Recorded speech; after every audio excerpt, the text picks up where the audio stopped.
السلام علیکم ورحمۃ اللہ وبرکاتہ۔ بسم اللہ، الحمد للہ والصلاة والسلام علی رسول اللہ وعلی آلہ وصحبہ ومن والاه۔ ناظرین کرام، ذی الحجہ کا پہلا عشرہ یعنی اس کے ابتدائی 10 دن پورے سال کے تمام دنوں میں سب سے بابرکت دن ہیں۔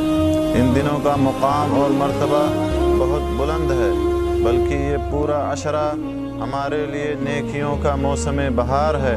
ان دنوں کی فضیلت اور اہمیت کے سلسلے میں کئی ایک دلائل اور شواہد موجود ہیں۔ اللہ تعالیٰ نے قرآن پاک میں ان مبارک دنوں کی قسم کھائی ہے۔ ارشاد فرمایا، والفجر ولیال عشر، قسم ہے فجر کی اور قسم ہے 10 راتوں کی۔ اکثر مفسرین نے لکھا ہے کہ ان 10 راتوں سے مراد ذی الحجہ کے ابتدائی 10 دن ہیں۔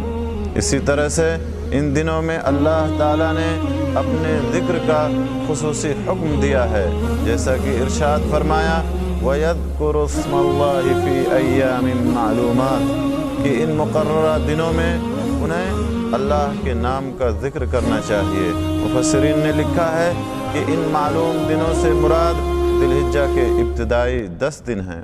اسی طرح سے ان دنوں میں نیک عمل کرنا اللہ تعالیٰ کو سب سے زیادہ محبوب ہے، جیسا کہ عبداللہ ابن عباس رضی اللہ تعالیٰ عنہما سے مروی ہے کہ رسول اللہ صلی اللہ علیہ وسلم نے ارشاد فرمایا، ما من ایام العمل الصالح فیہن احب الی اللہ من هذه العشر، ای عشر ذی الحجہ۔ قالوا ولا الجہاد فی سبیل اللہ، قال ولا الجہاد فی سبیل اللہ الا رجل خرج بنفسه وماله ولم يرجع من ذلك بشيء، رواہ ابو داود والترمذی۔ کہ اللہ تعالیٰ کو ان دنوں میں نیک عمل کرنا جتنا زیادہ محبوب ہے کسی اور دن میں نہیں۔ صحابہ کرام نے پوچھا، اے اللہ کے رسول، کیا اللہ کی راہ میں جہاد بھی نہیں؟ تو آپ نے فرمایا کہ اللہ کی راہ میں جہاد بھی نہیں سوائے اس شخص کے جو اپنی جان و مال کے ساتھ جائے اور کچھ بھی لے کر واپس نہ آئے۔ اسی طرح سے ان مبارک دنوں کو دنیا کے سب سے افضل ایام قرار دیا گیا ہے، جیسا کہ صحیح حدیث میں آیا ہے کہ افضل ایام الدنیا ایام العشر، کہ دنیا کے دنوں میں سب سے افضل ایام اور سب سے افضل دن ذی الحجہ کے ابتدائی 10 دن ہیں۔